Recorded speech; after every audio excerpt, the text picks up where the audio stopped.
Turma 2003, agora a gente vai ver inversão de funções na página 128.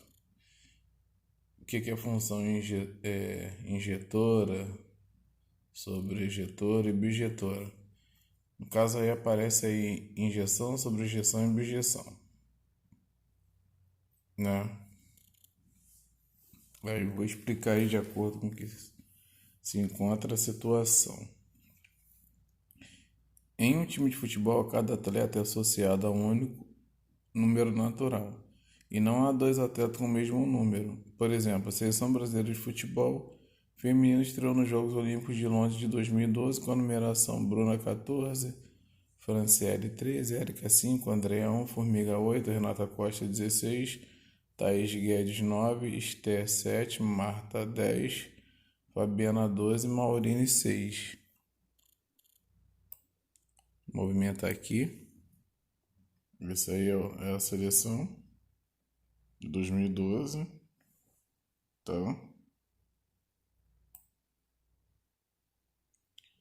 Aí, continuando a leitura, ó. Nessa forma de identificação das atletas, há um importante conceito matemático que destacamos a seguir. Sendo A o conjunto dos nomes das jogadoras da seleção,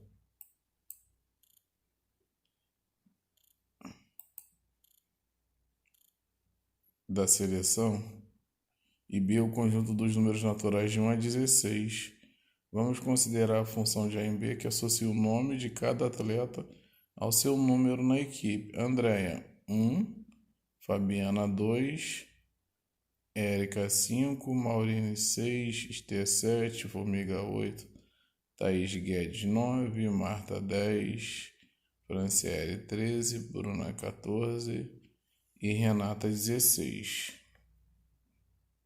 Dando continuidade aí, vocês podem perceber que no conjunto B,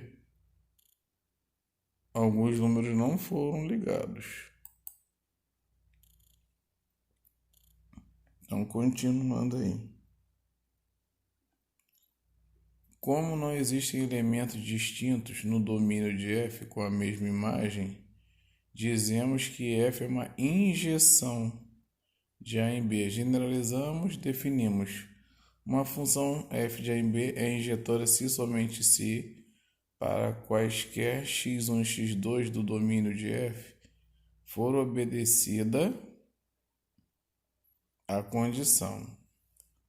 Vamos ver o exemplo. Tá? Deixa eu clicar aqui.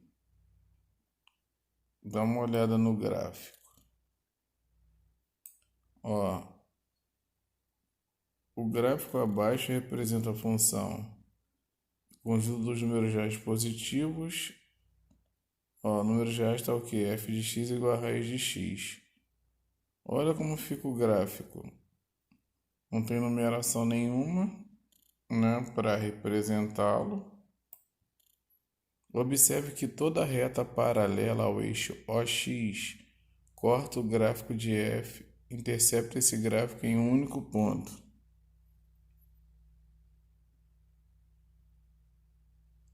Olha aí na parte de baixo, o outro eixo, né, paralelo. Só para representar uma função. Isso significa que não há elementos distintos no domínio de F que tenham a mesma imagem. Logo, a função F ela é injetora. Não tem elementos diferentes. Agora, observando a página 130, função sobrejetora. Já vai direto para o exemplo. Tá? Em um fim de semana prolongado, todos os 6 quartos de uma pequena pousada foram ocupados. A tabela a seguir associa o nome dos hóspedes ao número do quarto que ocuparam. Ó, Helena e Carlos pegaram o quarto 1, Pedro 2, e assim em diante. Ó. Sendo A o conjunto dos hóspedes da pousada e o número do quarto é o conjunto B, que associa o nome de cada hóspede ao número do quarto que ocupou. No caso aí, ó, Helena e Carlos, casal quarto 1, Pedro quarto 2, Ana e Beto quarto 3, Juliana quarto 4, aí Cláudia, Márcio e Joana quarto 5, Celso 6. Vocês podem perceber que tem mais de um elemento do conjunto A ligado com um elemento do conjunto B. Como qualquer elemento do contradomínio, que a gente já estudou também, de F é imagem de algum elemento do domínio. Isto é, o contradomínio é o conjunto imagem da função. Dizemos que é uma sobrejeção. Ou seja, f de x é igual a y. Tá? Generalizando. Aí, continuando a leitura aqui, ó. Em outras palavras, a função é sobrejetora se somente se seu contradomínio coincide com seu conjunto imagem. Só para a gente dar uma relembrada aí. O conjunto A é o domínio, o conjunto B é o contradomínio, e quando os elementos do conjunto A estão ligados com os elementos do conjunto B, é chamado de imagem. Tá? Vamos ver o exemplo aí. Tá? Olha o gráfico. O gráfico ao lado representa a função fechado em -3 mais infinito. A concavidade é voltada para cima porque a função ela é crescente. X ao quadrado menos 3. No lugar desse f de x aí, pode jogar o y. Observe que toda reta paralela ao eixo OX e que passa por um ponto de ordenada y, com y maior ou igual a -3, intercepta o gráfico. Isso significa que todo elemento do contradomínio, ou seja, o conjunto B, é a imagem de algum x do domínio, está ligado com algum elemento do conjunto A. Então, isso é uma função sobrejetora. Tá? Agora a gente vai para a página 137.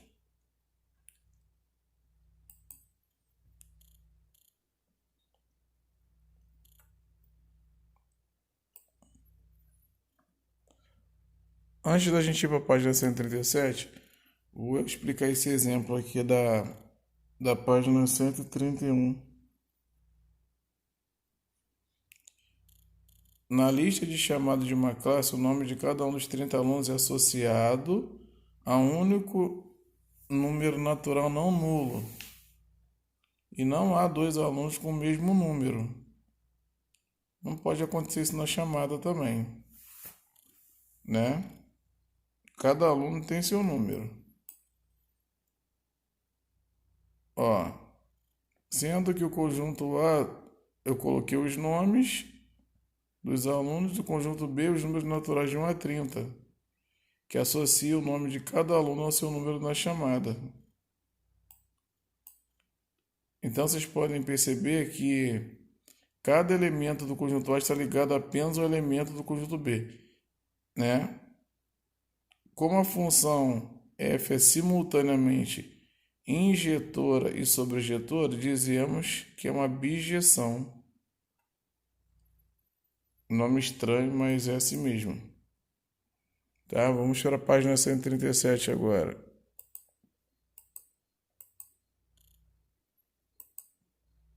Que as páginas anteriores são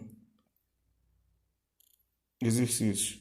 Agora a gente vai estudar inversão de funções. Tá? Olha como é que a gente vai trabalhar aí essa situação. Tá legal? Vou explicar o diagrama. Olha as funções 1 e 2, são inversas uma da outra. Quando a gente fala que a função é inversa, tá vendo? Vai ficar f elevado a -1, porque toda vez que o expoente é negativo, vira uma fração. Cada elemento do conjunto A está ligado a cada elemento do conjunto B. Aí aqui ao lado eu inverti, aqui é a função f e aqui é a função inversa. Eu botei o conjunto B e o conjunto A no final. B no início e A no final. Então, ó, o domínio da função imagem f de menos 1, né? É o primeiro conjunto, 10, 11, 12, 13, 14, 15. Aí agora, quando for a inversa, a imagem passa a ser quem? 18, 19, 20, 21, 22 e 23. Tá? Deixa eu mexer aqui para poder explicar. Continuar. Então, o que vai acontecer? Ó? Se você começa com x e terminar com y, a função inversa vai mudar y primeiro e x depois. Tudo bem? Agora, página 138. Tá? Perdão aí, gente. Deixa eu ir para a página 138 para poder continuar. Ó, inverso de uma relação. Tem isso aqui para explicar também. Ó, função, olha o conjunto A, 1, 3, 5, 7, 9. Vocês podem observar que o conjunto A é dos números ímpares e B do conjunto dos números pares. Está representado pelo diagrama. Vamos fazer a relação que é formar os pares ordenados. 1 e 0, né? 1 e 2, 5 e 6, 7 e 6. Né? Como que a gente faz a função inversa? É só mudar. Ao invés de ficar 1 e 0, fica 0 e 1. 1 e 2 fica 2 e 1. 5 e 6 fica 6 e 5. 7 e 6 fica 6 e 7. Tá bom? Vamos continuar. Né? Na página 138, funções não invertíveis, né? Tem a técnica e tem as funções não invertíveis. Vamos ver os exercícios resolvidos. Ó, determinar a inversa da função, isso aí para finalizar os conteúdos de hoje. Sei que foi bastante coisa aí, mas espero que vocês tenham entendido aí. Tá? Não é tão difícil assim, mas também não vou falar que é fácil. Ó, determinar a inversa da função. Como eu falei, troco o y por x. Ó, a função começou com y, agora começa com x. Depois que a gente fizer isso, a gente isola o y, porque a função é baseada no f de x. O f de x é a mesma coisa que y. Então vai ficar y, ó, x, né, tá igual 5y mais 2. Aí houve a troca aí, né? Ficou o quê? Y igual a x menos 2 sobre 5. Por quê? O 2 é a mesma coisa que eu botar assim, ó, 5y igual, o 2 é positivo, passei para lá negativo. Então, a inversa, ó, da função 5x mais 2, aí coloca lá f de menos 1x, x menos 2 sobre 5. Ou seja, troca o y com x e depois inverte.